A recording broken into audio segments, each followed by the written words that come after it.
안녕하세요. 저희 신랑과 저는 나이 차이가 많이 나는 편입니다. 흔히들 연상연하 부부라고 하면 남자가 나이가 많은 쪽을 생각하기 쉬운데 저희는 제가 연상이에요. 제가 30에 신랑은 25에 처음 만나게 되었습니다. 저희 회사 물류팀에 새로 들어온 신입사원이 신랑이었고 앳된 얼굴에 열심히 일을 하던 모습이 생각이 나요.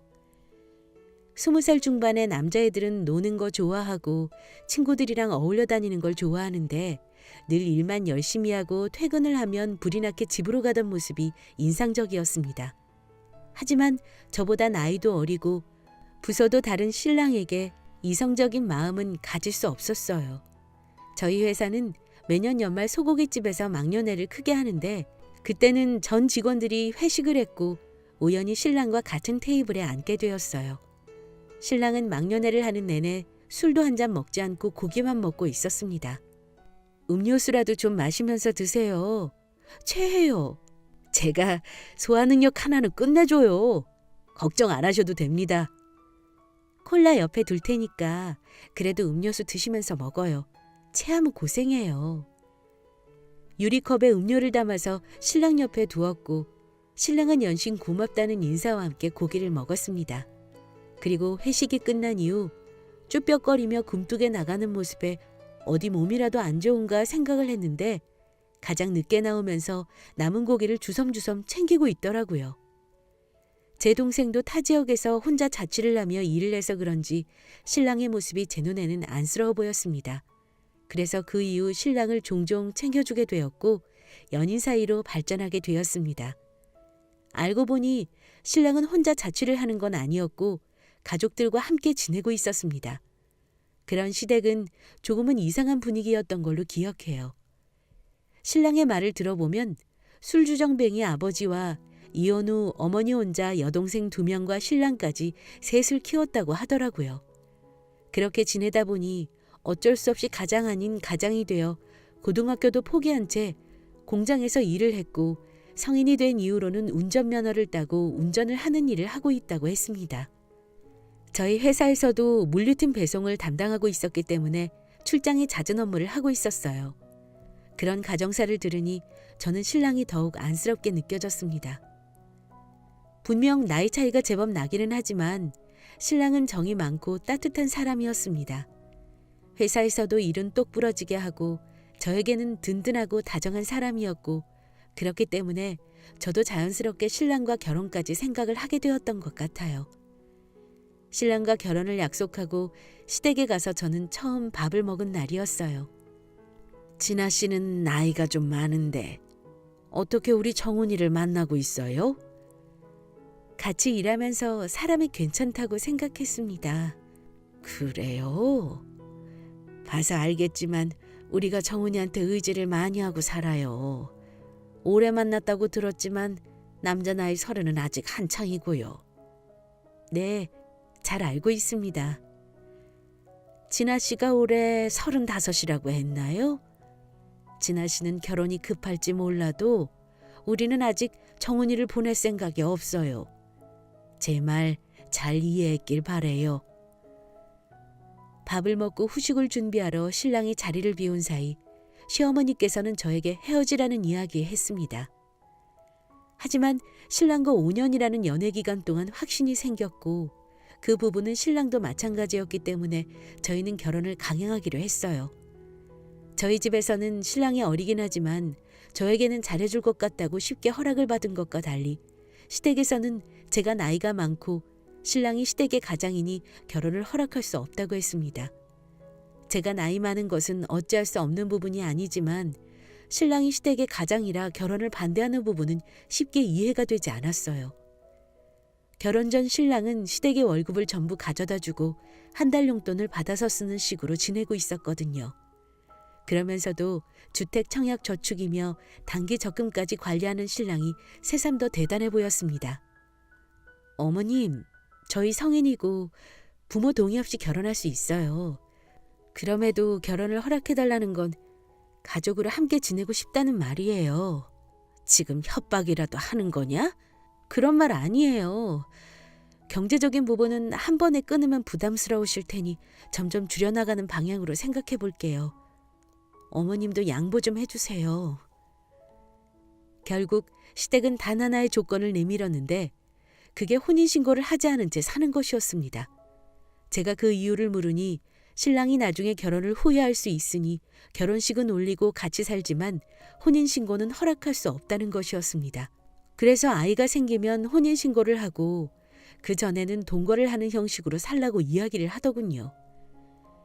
이 조건을 반대하면 결혼식에 참석도 안 하겠다는 강경한 의지에 저희는 결국 혼인신고를 하지 않은 채 살기로 하였습니다. 어차피 아기야 빨리 가질 생각이었으니 문제가 될 부분이 없다고 생각을 했고요. 저는 결혼 전부터 보육원에 봉사를 하러 다녔고 결혼 후에도 늘 혼자 봉사를 하러 다녔는데 시댁은 그 사실을 마음에 들지 않아 했습니다.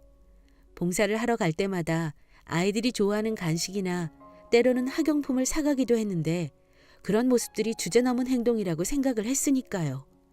얼마 뒤 시누이 생일이라 시댁에서 같이 밥을 먹게 되었고 시누이가 뭘 좋아할지 몰라서 백화점 상품권을 선물하게 되었습니다. 생일 축하해요. 뭐가 필요한지 몰라서 상품권으로 준비했어요. 20만 원이면 금액도 너무 애매한데 이걸로 뭘 사요?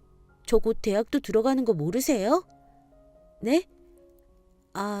뭐가 필요하신데요? 이런 것부터가 너무 센스 없는 거 아니에요? 시누이 생일을 이따위로 때우려고 하네. 이따위라뇨. 준비한 사람 성의가 있는데.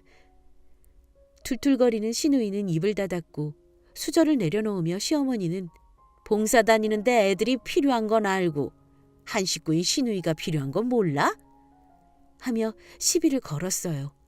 신랑이 말리기는 했지만 시누이는 노트북이 필요하다고 이야기를 했고 며칠 뒤 시어머니까지 전화가 와서 노트북을 사주라고 해서 결국 100만 원이 넘는 선물을 하게 되었네요. 그러는 와중에도 신랑은 이런 집에서 25년을 넘게 살았다는 게 대단하게 느껴질 뿐이었습니다. 솔직히 이런 시댁 때문에 신랑과 싸우기도 많이 했었어요. 저는 신랑에게 답답함을 느끼고 신랑은 신랑 나름대로 중재를 하는데 그게 잘 되지 않으니 화가 나기도 했고요. 시댁과 크고 작은 마찰이 생기기 시작하고 나서는 신랑도 시댁에 가는 것을 꺼려했고 몇 달을 왕래를 안 하다 보니 저한테 전화가 오더라고요. 너 지금 우리 무시하는 거냐? 그게 무슨 말씀이세요? 나이 많은 늙은 너를 며느리로 받아줬더니 시댁 식구들이 아주 우습지? 그런 게 아니라 요즘 일이 많아서 못 갔어요. 손가락은 부러졌어? 전화는 왜 안 해? 주말마다 봉사는 다니면서 우리 집에는 왜 안 와? 너 내가 가만 안 둘 거다. 그렇게 말하고 전화를 끊은 시어머니는 저녁에 저희 집으로 찾아왔고 어디선가 챙겨온 피선지를 집안에 뿌렸습니다. 순식간에 집안은 비릿한 냄새가 감돌았고 덩어리진 선지를 보고 저는 속이 좋지 않아 화장실에 가서 개원했어요. 그리고도 화가 안 풀리는지 시어머니는 집 안으로 들어와서 물건들을 바닥으로 집어던지며 씩씩거렸고 신랑은 그런 시어머니를 잡아서 말리느라 애를 먹고 있었습니다. 그 상황에서 정말로 화가 나야 하는 사람은 편히 집에서 쉬다가 핏물을 뒤집어 쓴 저희 부부 아닌가요? 저도 너무 놀라 소리를 빽 질러버렸고 시어머니는 며느리가 자기를 잡는다며 바닥에 앉아 소리를 질렀습니다. 소란스러운 소리에 결국 경찰까지 왔고 저희는 현관에 흥건한 피들을 며칠이나 닦으며 냄새를 없애야 했어요. 더러워진 집을 보며 너무 화가 나는데 신랑은 그런 저에게 안절부절 못하며 미안하다며 사과를 했습니다. 미안해. 정말 미안해. 이번에는 결혼도 했으니 안 이럴 거라 생각했는데 내가 생각이 짧았던 것 같아. 이번에는 이라니? 전에도 이런 적이 있었어? 내가 집의 가장이니까 집에서는 내가 사람들이랑 어울리는 거 싫어했어. 그래서 종종 이런 일이 있긴 했는데 설마 결혼하고도 이럴 줄은 몰랐어. 다음부턴 문도 열어주지 않을게. 미안해. 그러니까 한 번만 이해해줘. 길 잃은 강아지 마냥 덜덜 떠는 신랑을 보고 있으니 그동안 시댁이 신랑을 얼마나 사회적으로 고립을 시켰을까 하는 생각에 한숨이 나기 시작했습니다. 그리고 이러한 행동은 시어머니뿐만이 아니었어요. 시누이라는 것들도 틈만 나면 신랑에게 전화를 해서 뭐가 필요하다, 돈 좀 달라, 이걸 안 해주면 오빠가 내 인생을 망치는 거다. 하루가 멀다 하고 전화가 와서 돈을 요구했고 그럴 때면 신랑이 아르바이트를 해서라도 돈을 마련해서 보내곤 했습니다. 시어머니에게는 단호하면서도 동생인 시누이들에게는 한없이 베풀기만 하는 신랑을 보고 있으니 점점 갑갑해져 왔습니다. 그리고 스트레스 때문인지 시간이 지나도 아이의 소식은 없었고요. 신랑은 출장이 잦아서 길면 일주일에 5일, 짧으면 하루 이틀 정도 집을 비우게 되는데 그럴 때면 저는 친구들을 만나기도 하고 취미생활도 하며 지냈어요. 그런데 신랑이 퇴근을 하고 돌아오는 길에 교통사고가 났다는 연락을 받았고 저는 불이 나게 병원으로 찾아갔습니다. 의사 선생님은 신랑이 핸들을 적절하게 꺾은 바람에 몸에 충격이 덜해서 가벼운 타박상 정도라고 했지만 침대에 누워있는 모습을 보니 속상하더라고요. 시댁 식구들도 놀란 마음에 병원으로 달려왔는데 순간 스쳐간 그 표정을 저는 잊지 못합니다. 걱정되는 눈빛이 아니라 설레는 표정으로 왔다가 신랑이 인사를 하는 순간 싹 표정이 바뀌던 그 순간을요. 이틀 정도 입원 후 신랑은 퇴원을 하였지만 그 이후로도 신랑에게는 이상한 일들이 생기기 시작했습니다. 길을 지나가고 있는데 위쪽에서 화분이 떨어진다든지 앞으로 오토바이가 지나간다든지 그런 일들이요. 신랑에게 생기는 이상한 일들 때문에 저도 하루하루 안색이 안 좋아졌습니다. 그러다 주말에 오랜만에 봉사를 가게 되었는데 자주 봉사를 하러 오시는 분이 저에게 무슨 일이 있냐고 물어보더라고요. 제가 봉사를 하는 곳에는 결혼이나 사적인 이야기를 따로 해두지는 않았는데 저도 심적으로 너무 심란해서 다 털어놨어요. 아유, 진아 씨가 고생이 많았겠네. 네. 그보다 정말 신랑한테 무슨 일이라도 생길까 봐 너무 걱정이에요. 삼재 그런 거 아니겠어? 너무 걱정하지 말고 맛있는 밥 먹고 푹 쉬면 다 괜찮을 거야. 그러게요. 다음 주는 어디 근교라도 나갔다 와야겠어요. 그렇게 신랑이 저를 데리러 왔고 저는 인사를 하고 집으로 돌아갔습니다. 그리고 그날 이후 저는 친한 삼촌처럼 그 남자 봉사자분과 친해지게 되었고 이런저런 이야기도 나누게 되었습니다. 제가 하도 친하게 지내니 신랑과도 밥을 한번 먹은 적이 있었고 이후 저는 신랑이 차를 타고 출장이 잦은 일을 하다 보니 걱정이 많다는 이야기를 했었는데 그 봉사자님이 신랑을 다른 회사에 추천해 주셔서 내근직으로 근무할 수 있게 되었어요. 그러다 마침 신랑의 생일이고 제가 일찍 마치는 날이라 깜짝 놀라게 해주려 신랑의 회사 근처 카페에서 기다리고 있었는데 낯익은 목소리가 뒤에서 들려왔습니다. 책장을 사이로 반대편에서 시어머니와 시누이들이 앉아있더라고요. 저는 마주치고 싶지 않은 마음에 테이블 위에 엎드려 있었는데 소곤거리는 대화 소리가 들렸어요. 엄마, 이번에는 정말로 성공해야 돼? 걱정 마. 이번에는 정말 틀림없이 할 테니까. 일단 작업비가 필요하니까 너희는 정훈이 나오면 바로 잡고 이야기해. 응, 근데 요즘 오빠도 예전 같지 않던데 새언니 눈치도 보고. 새언니는 무슨 새언니야? 우리 집에는 그런 인간 없어. 내 말은 안 들어도 너희한테는 살뜰히 하니까 이번에도 틀림없이 도와줄 거야. 이번 일이 잘 끝나야 이사도 가고 너희도 하고 싶다는 공부도 지원해 줄 수 있는 거야. 너희가 잘 돼야 된다고. 알아들어? 알겠으니까 그만 좀 이야기해. 근데 엄마 친구라면서 무슨 돈을 이렇게 달라고 하는 거야? 위험수당이잖아. 걔만 없으면 우리도 팔자 피는 거니까. 그렇게 이야기를 하고 세 사람은 카페 밖으로 나가버렸고 저는 그 사람들과 신랑이 만나지 않게 먼저 전화를 하고 자리를 피했습니다. 신랑에게 돈을 뜯어내서 또 뒤에서 안 좋은 짓을 할 게 뻔했고 간단히 외식을 하고 집으로 돌아갔습니다. 시댁과 멀어지면서부터 신랑도 안정을 되찾기 시작했고 저와 함께 보육원에 봉사활동도 다녔습니다. 예전에는 봉사활동이 끝나면 집으로 가기 바빴지만 신랑과 함께 봉사를 하면서부터 다른 봉사자분들과 밥도 먹고 커피도 마시며 즐거운 시간을 보냈어요. 특히 신랑의 이직을 도와주신 봉사자분과는 조금 더 친밀해서 종종 셋이서 나들이도 다니는 사이가 되었죠. 사실 저는 제주도 사람이다 보니 특별한 날이 아니고는 친정 부모님을 뵙기 힘들고 시어머니는 제가 의지할 만한 어른이 아니다 보니 그 봉사자분께 어른스러운 모습을 많이 봤어요. 그래서 속으로 이야기 같은 걸 하기도 쉬웠고요. 이후 몇 달의 시간이 흘렀고 저는 시댁 식구들을 신랑의 회사 앞에서 만났다는 사실조차 잊어버렸죠. 너무나 평온한 나날들이라 큰일이 생기기 전에는 이상한 걸 알아채지도 못했어요. 그날은 신랑이 새벽에 밖에 나갔다가 이유 없는 교통사고를 당했다는 연락을 받았습니다. 불이 나게 병원으로 향했더니 응급실에 신랑이 누워있고 지금 당장 수술을 해야 한다고 피를 너무 많이 흘렸다고 이야기를 하더군요. 아내분 되세요? 지금 당장 가족들한테 연락해서 RH-B형인 사람 데려오세요. 빨리 수혈해야 합니다. 네? RH-요? 신랑분 혈액형 모르고 있으셨어요?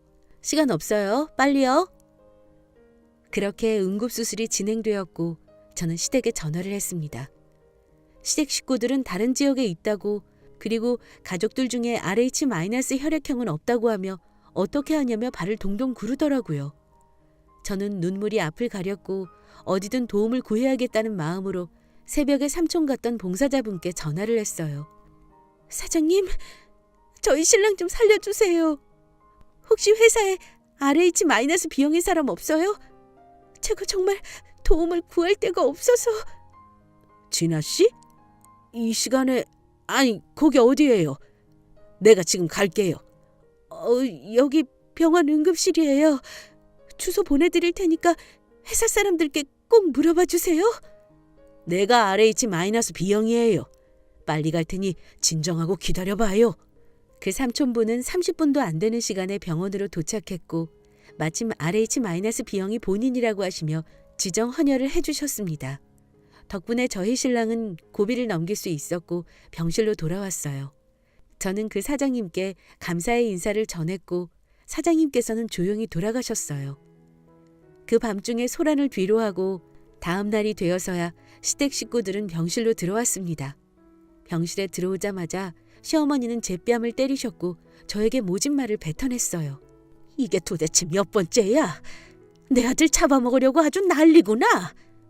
어머님, 죄송해요. 이 사람이 간밤에 나가는 바람에. 늙은 구렁이 같은 너 피해서 다니는 거 아니겠니? 내가 용한 점집에 물어보니 얘가 내 아들 잡아먹는 사주라더라. 둘이 당장 헤어져. 아니에요. 그럴 리 없어요.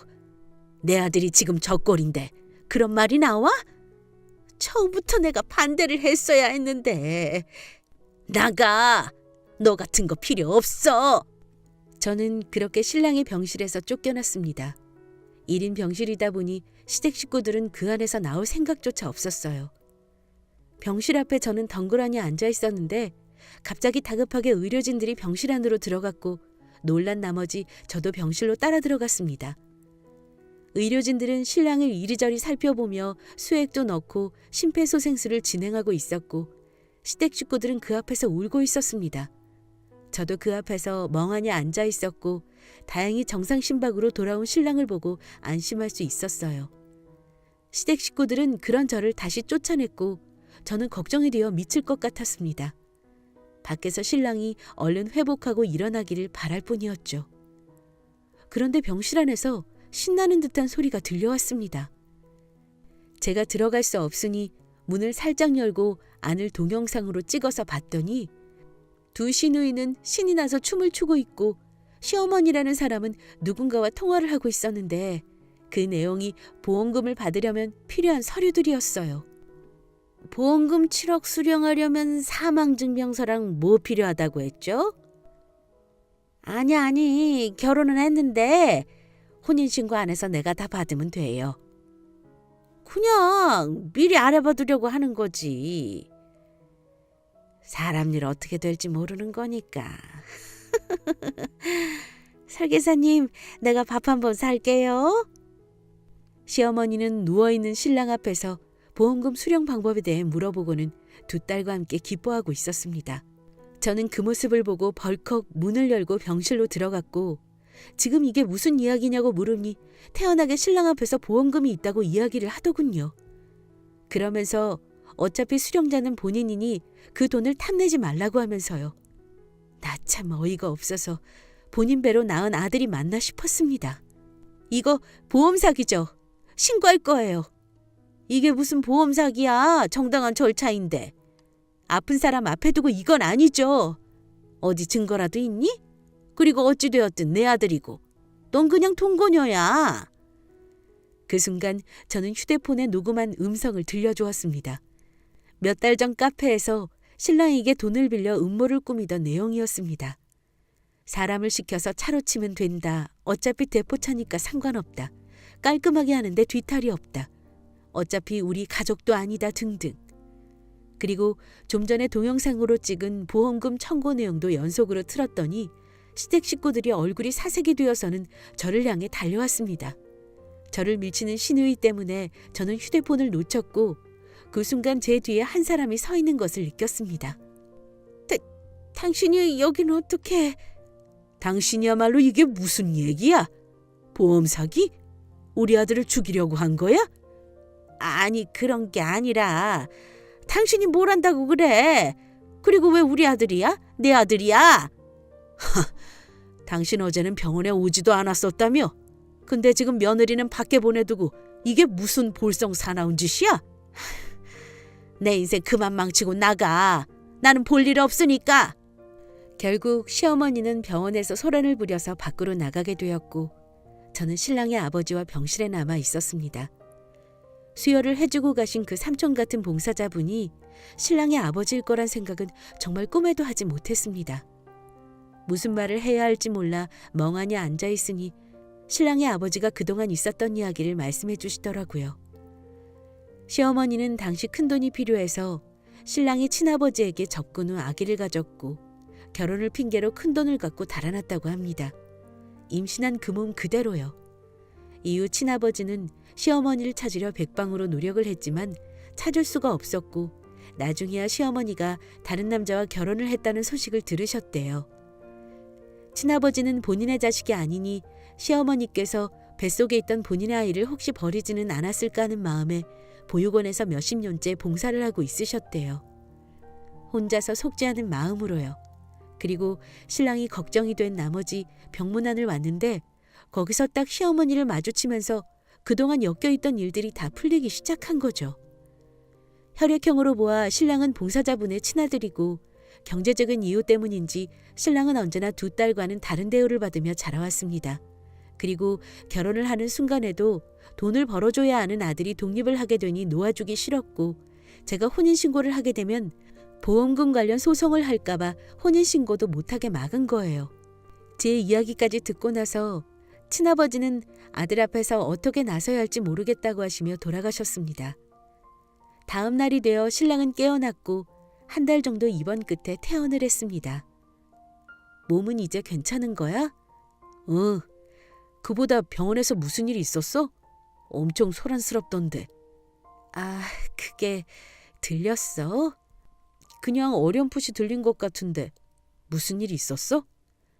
저는 신랑에게 사고 이후 있었던 이야기를 해주었고 신랑은 곧장 시댁을 보험 사기로 경찰에 신고했습니다. 시어머니는 살인교사죄를 포함하여 징역을 살게 되었고 두 여동생은 직접적인 증거가 없어서 별다른 처벌은 받지 못했어요. 하지만 이 사건으로 시댁과는 완전히 인연을 끊게 되었고 저희는 혼인신고를 하였습니다. 그리고 힘들게 돌고 돌아서 만난 친아버지와 신랑은 재회를 하게 되었습니다. 친아버지는 혼자 작은 회사를 운영하며 지내고 있었고 그마저도 다른 보육원이나 요양원에 식품을 납품하는 일을 하고 있었습니다. 정말 귀한 인연으로 다시 만나게 된 아버지와 아들은 그 모습이 참 많이도 닮아 있었습니다. 하는 일 그리고 다정한 성품까지도요. 몇 년 후 저는 40의 나이로 귀한 늦둥이 아이를 낳게 되었어요. 아이를 임신 후 신랑은 제대로 된 사랑을 받지 못하고 자란 본인이 좋은 아버지가 될 수 있을지 의심이 많았지만 서툴지만 조심스럽게 한 아이의 아버지가 되어가고 있습니다. 조금은 늦게 맺게 된 가족의 인연이지만 시아버지도 점점 저희 가족에게 익숙해져 가고 있어요. 올 여름에는 처음으로 시아버지와 함께 1박 2일로 여행도 다녀오면서 진정한 가족의 의미를 깨닫고 있습니다. 처음 만났을 때부터 아픈 손가락 같던 신랑이 이제는 든든한 버팀목 곁에서 부모에게 받는 사랑을 느끼며 지냈으면 좋겠습니다. 긴 이야기 들어주셔서 감사합니다. 다들 가정 내 평안하시길 바랄게요.